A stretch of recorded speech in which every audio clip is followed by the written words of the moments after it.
decade since exploring how humanity could live a radically less polluting and more socially just form of life. And this has involved many things, from individual lifestyle experiments to participating in the Pioneers into Practice programme with the EU Climate Knowledge Innovation Community. Richard has created a series of evening classes called Global Problems, Global Solutions, in which he explores what a better future might look like and how we might achieve it. He's given talks in many varied venues, from the House of Commons to the local pub, and from think tanks to primary schools, festivals to church halls. So Richard, it's really good to have your company today, and it's over to you. Well, thank you for inviting me, and let's start with the slides.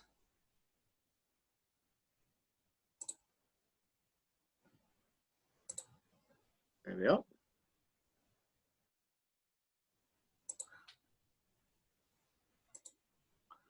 Right.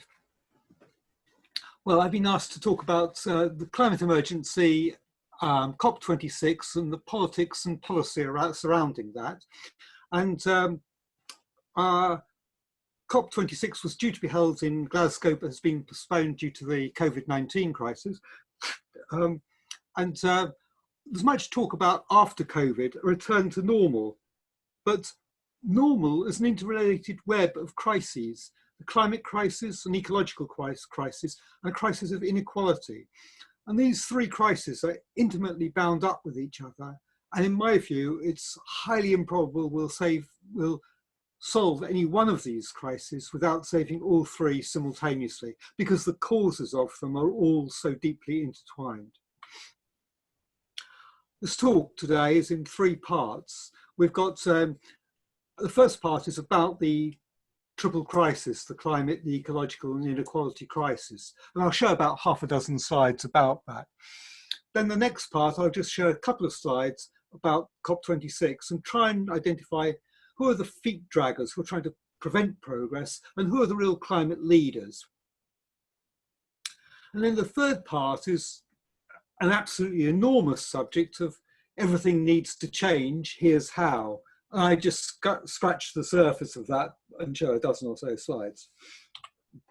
So let's start with the climate crisis. We have three graphs here showing the very close relationship between atmospheric carbon dioxide, global temperature, and sea level rise. And it spans 400,000 years. Very tight correlation between these three charts.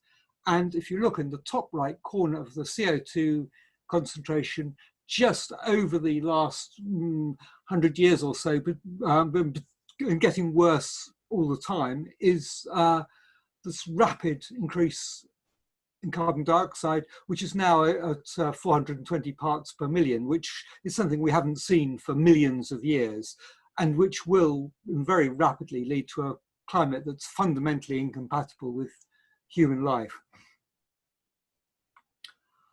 Here we can see it in a much more focused way around the last 117 years, looking at temperature changes in 195 countries. This is one of Ed Hawkins' graphs from Reading University, just showing how temperatures have increased in all 195 countries over those last 117 years. Very nice visual representation of the situation that we're in. Coupled with the climate crisis, we have the ecological crisis. We're now in the middle of the sixth mass extinction that we've seen since the formation of this planet. This is the first one which has been caused by a single species, by our own actions through habitat loss, poaching, pollution, climate change, ocean acidification, and the rest. We are causing the die-off of many, many species. And it's not just the iconic species like gorillas and tigers and things. More important still are the tiny critters that we hardly notice: phytoplankton, worms, bees. Without them, life on Earth would be impossible. We need phytoplankton for the oxygen cycle, we need worms for soil fertility, we need bees for pollination, for agriculture to function. we need the whole diversity of species on the planet. That's imperative. There's also an inequality crisis. Since 1979 particularly, we've seen what in practice is trickle-up economics. The rich have got richer and the poor have got poorer.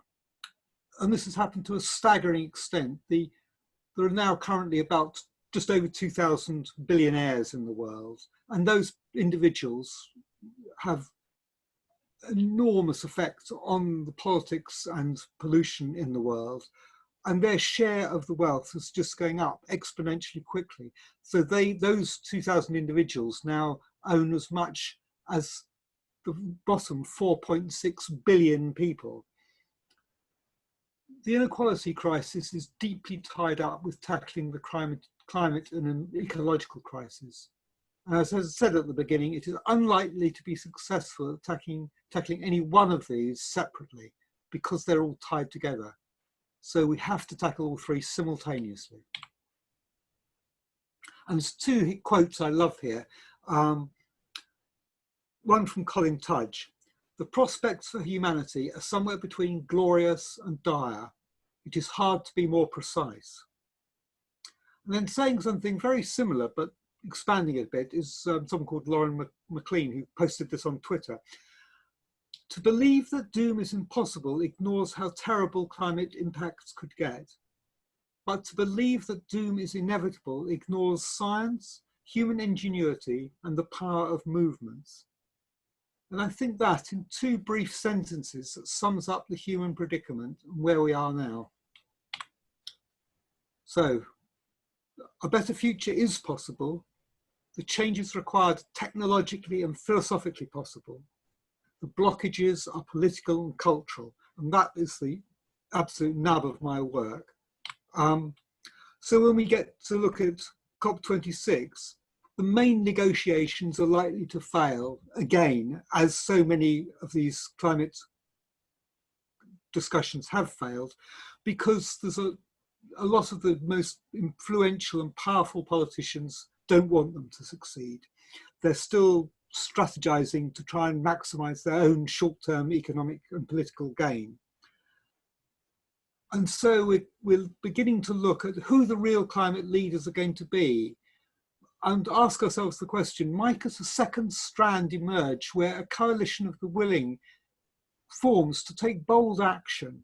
And when Glasgow COP26 takes place, which may be next May, depending on the COVID crisis, who might be leading that new emerging bold action on climate? Well, let's go start with the foot draggers. There's fossil fuel companies and oil exporting countries are really trying to prevent progress because, let's face it, we have to leave the fossil fuels in the ground and those companies have to switch to something completely different or wind themselves up. But the economies of the United States, Russia, Australia, Brazil, and the oil exporting countries like Saudi Arabia, and also to some extent India, China, and the UK, they're deeply connected to these fossil fuel companies. And politicians like Trump and Putin and Morrison Scott Morrison in Australia and Bolsonaro in Brazil, they really represent these fossil fuel companies. And they certainly do not represent the long-term interests of humanity as a whole. But we are seeing an emerging network of leaders on climate action. And these groups are quite diverse. So obviously it includes the climate scientists themselves, but they often are constrained and can't speak out. But civil society is speaking out on their behalf, and particularly led by Greta Thunberg and the Fridays for Future movement and Extinction Rebellion, and a host of thousands, well, tens of thousands of grassroots climate action networks and organizations in every country on earth, pretty much every country. Some states and international agencies are really beginning to take a lead. And as we saw at Paris, it was often the small island states that are most vulnerable to sea level rise. So for example, the Marshall Islands, the Seychelles, Caribbean Islands, They were all leading, but also some countries which really shifted their economies away from fossil fuels and towards renewables. And amongst them, I mean, countries like Costa Rica and Bhutan, but also Iceland and Uruguay and Ethiopia, I mean, are all less dependent on fossil fuels and have pioneering renewables economies. But if I was going to pick one or two, it would probably be New Zealand, who I think are taking a leadership role, and the Nordic Five, so Iceland, Norway, Sweden, Denmark and Finland. Those five are really taking powerful leadership too, collectively. And some international agencies, the World Health Organization, the United Nations, and kind of most of the European Union are all beginning to take leadership roles on this. Some more strongly than others, but they're all on the side of taking action on climate change. Then you've got a third sector, what we call the clean tech sector, which is a mixture of renewables and circular economy, and the kind of people who believe that technological change is very powerful, but also behavioral change is needed, but change is possible, and technological change is at the heart of it. And if as I did with the feet trackers, if I'm going to personalize it to 3 or 4 people representing the leaders on climate change, if I'm going to select 3 or 4 people, I'd select Greta Thunberg representing civil society, Jacinda Ardern, the New Zealand Prime Minister, would represent the political dimension, and Mark Z. Jacobson, who's professor at Stanford University in California, who leads quite a large and well-resourced team looking at exactly this, how we can improve air quality, cut carbon emissions, and switch to 100% renewables for the entire economy. So, moving on to the third part of the talk, the everything needs to change. And this is such a big thing because there's very little about our current economy globally which is sustainable. How we farm is generally disastrous for the planet. Our whole throwaway society, how we travel, everything needs to change. And the scale of that change really is quite simply outside the Overton window. So the solutions may exist, but at the moment, amongst the kind of the window of discourse, what's in the papers, what's on the news, the ideas that I want to put across are mainly in the unthinkable or the radical categories. They're not at all in the popular or the policy end of the centre of the Overton window. So they're outside the window of discussion. So unfortunately, we're not talking about the right solutions a lot of the time. And we can look at this Overton window in relation to public knowledge about climate change and how the media deal with it. We have a skewed Overton window because right-wing think tanks funded mainly by the oil and fossil fuel industries are promoting a lot of crazy ideas which try to debunk the science. But most well-informed scientific opinion acknowledges the impact of climate change to be substantial or catastrophic, whereas the public debate is between the Intergovernmental Panel on Climate Change, who are very conservative, cautious, and don't like to say anything too extreme, and the right-wing think tanks, which are just kind of trying to bolster the existing economy. So the whole debate around climate change misses out on what most well-informed scientists actually think. So it's very unfortunate. We need to shift that Overton window so that we can discuss much more radical solutions. But they do exist there. And an increasing number of people understand the scale of changes that need to be made. And they've been trying for years to, writing to politicians, lobbying, trying to get things done. But the changes that we need aren't being made. So the schools movement, led by Greta Thunberg, are leading school strikes, hugely powerful all around the world. Extinction Rebellion are doing their actions. And it's all because of a sense of frustration that we're not making progress, that politicians aren't listening to scientists. And so we need to ask ourselves, if everything needs to change, well, what parts of the economy are useful for our species to survive and to thrive? And what parts threaten us? And therefore, what parts of the economy do we want to grow? And what parts must contract? And our politicians in pretty much every country on earth have been utterly useless at identifying what parts of the economy must contract and actually enacting the contraction. It's completely outside political discourse. But it's, from an existential point of view, it's imperative we do it. So here we are. Currently we're emitting around 40 gigatons of carbon dioxide every year, and we have to get that down to zero as quickly as humanly possible. And as we see, most of it comes from burning fossil fuels, some from land use changes, some from others, but the vast majority is from burning oil, coal and gas. We've had some success, relatively speaking, some success. UK electricity, here there's a graph over the last 100 years, and you see how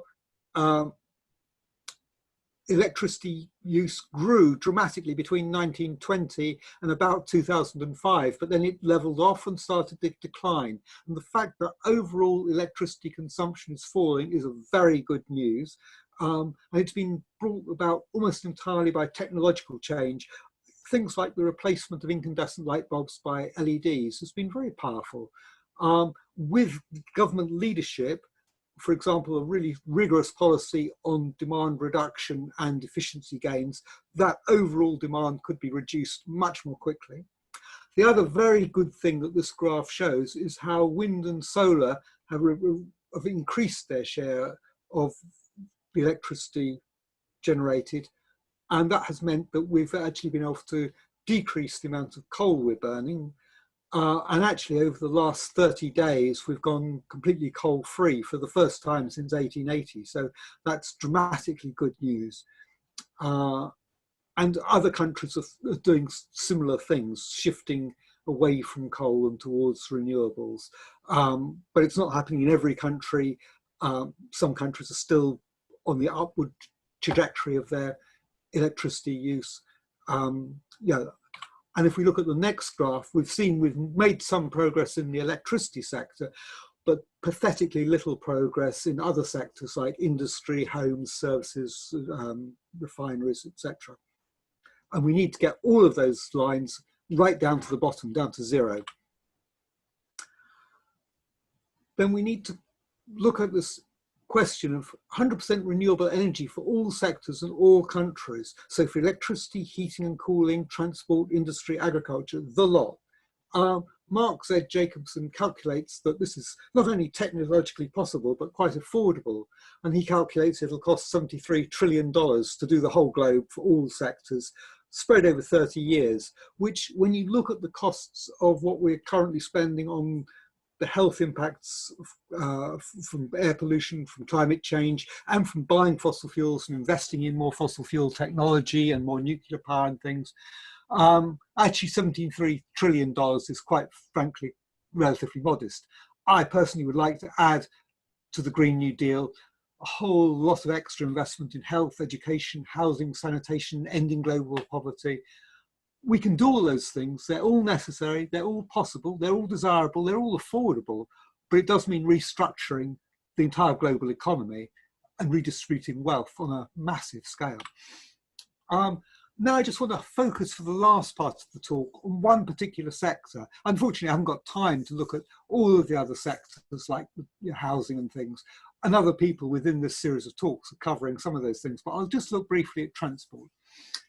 And partly because transport is the fastest growing sector of carbon emissions globally and also in the UK. And in some respects, it's the most difficult to change, although technical innovation and behavioural change can both make a big impact. And of all of the transport emissions, air transport is the most difficult technologically to do anything about. And that's going to depend much more on behavioural change and taxation. Eventually we might get to zero carbon flight. And if that might happen quite quickly for very short flights for small planes, but for large scale, moving large numbers of people long distances, it's a long way off in the future. But air transport demand was falling even before COVID in some countries like Sweden and Germany, partly a result of the kind of people just opting that they don't want to fly anymore. And that's very powerful moral position, which actually has profound impacts on carbon emissions. Just not flying, if you want to have a lifestyle choice, that's the first priority, give up flying. So of course, since COVID, we've locked down all the airports, and that has had a dramatically good effect on carbon emissions, and actually probably a better effect on carbon emissions than on restricting COVID spread, but that's another story. We are seeing technological change on other sectors more rapidly. The rollout of electric batteries is being really significant, and we're beginning to see shipping now move to electric batteries, particularly in Scandinavia for short ferry crossings. It's proving much cheaper, more reliable, lower running costs, lower emissions, more economic. Just, so I think a lot of short ferry journeys will switch from diesel to battery electric very quickly. We're also seeing the rollout of electric buses, particularly in China. They're by a long way the world leader on electric buses. And as you see from this photograph, a lot of them have photovoltaic panels on their roofs.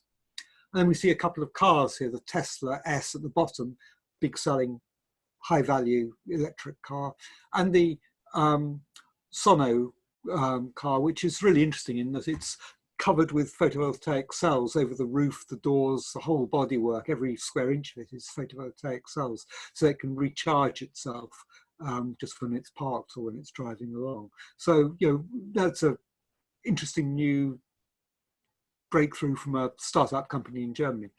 We're also seeing the emergence of hydrogen fuel cells as really positive technological shift, much less known about than batteries. We're seeing the first hydrogen fuel cell trains, which have been really useful, for example, in our area on the line that runs up through Hereford, Shrewsbury to Ludlow, and on the line from Hereford to Birmingham. These lines aren't busy enough for overhead electrics. On really busy lines, you want overhead electrics, but for quieter railway lines, switching to hydrogen fuel cells will be much cheaper and more cost effective. We're beginning to see shipping moving to hydrogen fuel cells. It's a slower process, but it will happen. Big trucks, I think we'll see hydrogen fuel cells taking off there. And some cars will use hydrogen fuel cells, particularly for longer range than you'll get with a battery, and lighter weight as well. So there's quite a few advantages, although it's less developed than batteries. But in Herefordshire, we had the River Simple hydrogen fuel cell car was invented in Herefordshire and is the world's most ecologically sustainable car. So, something to be proud of for us in Herefordshire. Just going into production, now moved over to Wales. But not all of the transport solutions aren't high tech by any means. A lot of them are behavioural change and a lot of them are low tech. In France and Belgium and Holland and Germany, these kind of cycling minibuses are proving really popular. We shouldn't allow fossil fuel cars anywhere near schools. In fact, we probably shouldn't allow cars. The school run is just a really, really wasteful thing, very dangerous for accidents outside schools. Much safer to get children travelling to work, to school like this, pedalling along.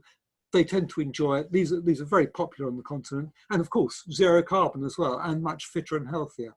So, and then if we look at urban space, here's a picture with 200 people in 177 cars on the top left, then without the cars, just sitting in the road.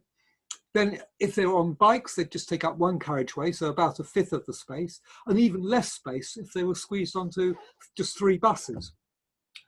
And we simply can't afford to give this much urban space to road traffic. We need it for other things. We need it to reduce, to improve air quality. So we need to plant more trees and have mini parks. We need to have more space for walking and cycling so people feel safe when they're on the streets. And many cities around the world are now realizing this, that any cars, whether they're fossil fuel or electric or whatever, just shouldn't be in city centres. Of course, a few people will need to use cars, but they should be very restricted, perhaps only for disabled people, only for taxis or shared use ones. The private car in dense urban settings just has no future. And cities like Paris and Madrid and Milan are all moving in this direction, and spurred on by the COVID crisis, because people want to allow more cycleways so people can have fit, active ways of getting to work. And we certainly should be putting in more cycle paths and devoting more lanes for cycling as a matter of priority in big cities like London, but also in small cities like Hereford. So that's just about the end of my talk, but I do have a blog. And if you want to find more about my ideas or get in contact with me, there's my web address. Richard, thank you. That was fascinating. And you've raised a whole set of issues there that it would be fascinating to explore with you at greater depth at some point. I think for now, just a couple of quick questions occurred to me.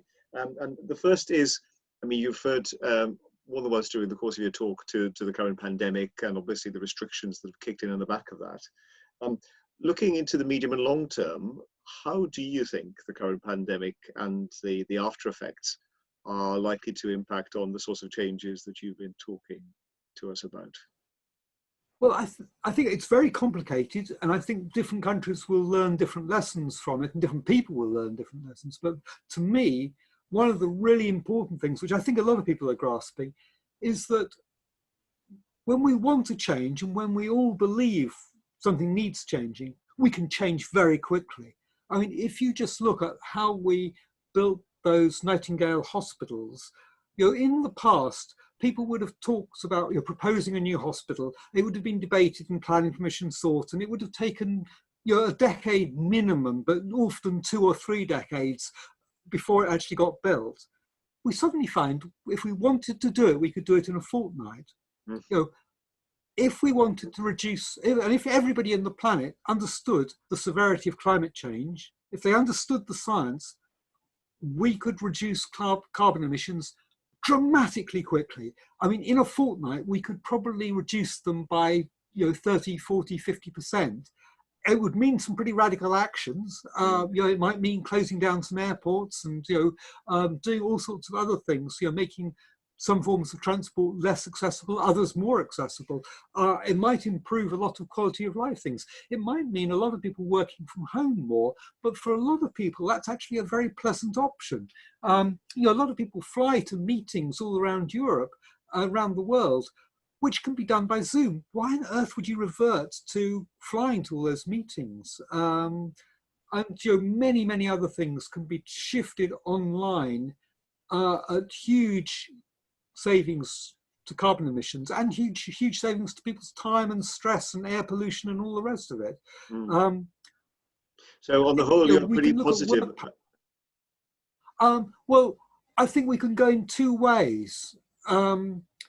Yuval Noah Harari wrote an interesting article which posed the question whether we want to go to a more dictatorial line of government where government tells us what to do, whether we want to have a more empowered citizenship.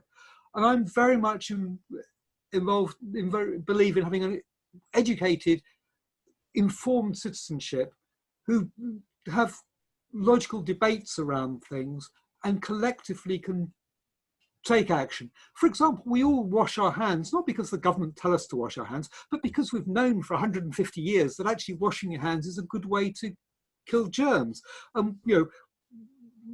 We've all been doing it after we go to the toilet for the last century or so. We didn't need much telling. And there's lots of things around climate change, which once we've internalized them, we can just make part of our daily practice. And that will reduce emissions. Yeah.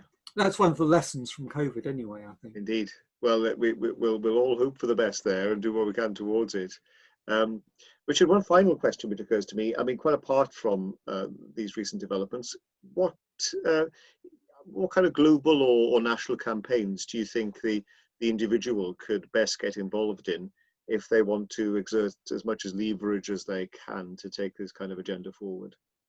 I mean, it's very interesting and very complicated in that most of us who are interested in these topics have tried any number of things and found every one of them to have problems. You know, I've spent years writing to my MP and lobbying them and going to see them. And I don't think that my MP or most of our MPs are actually listening. And that's why I've joined Extinction Rebellion and have been involved in blocking streets and breaking the law. I don't want to break the law. I'm quite clear about that. I'd much rather be a law-abiding citizen.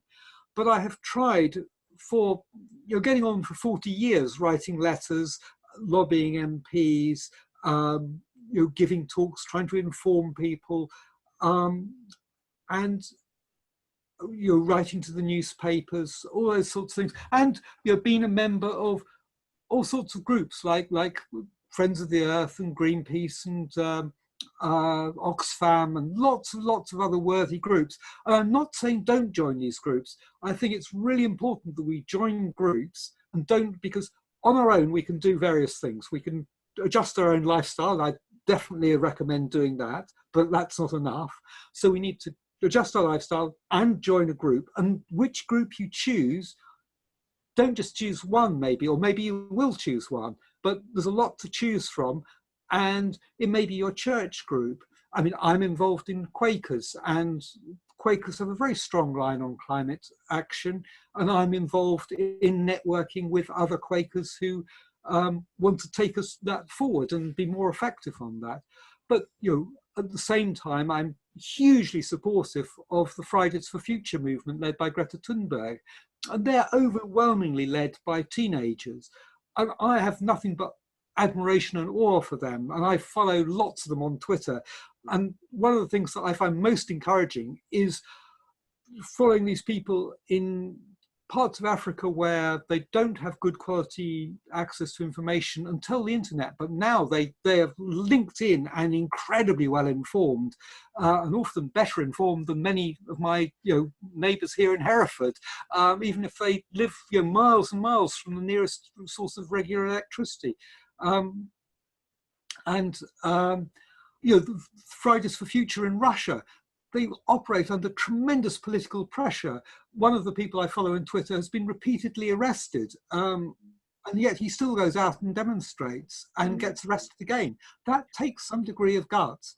So I think that what most of us do in Herefordshire, it doesn't take that much kind of willpower. I mean, if you're going to go on an Extinction Rebellion thing and block streets in London, that takes a lot of guts. Most of us do things which don't actually require that much kind of personal risk, but we do want to do things which are effective. And we just have to keep trying a lot of different things, it's lifestyle, lobbying, protesting, and those change from day to day and week to week. And probably in any one day, most of us actually doing all three of those or different sectors. And they're mutually reinforcing. Yeah, Richard, thank you. There's so much more we could unpack here, but you've given us an entree into a fascinating and really urgent range of topics. So thank you very much for that. Thank you too for watching, and tune in again for our next talk in this series on the climate emergency. Bye for now. Okay, thank you and goodbye.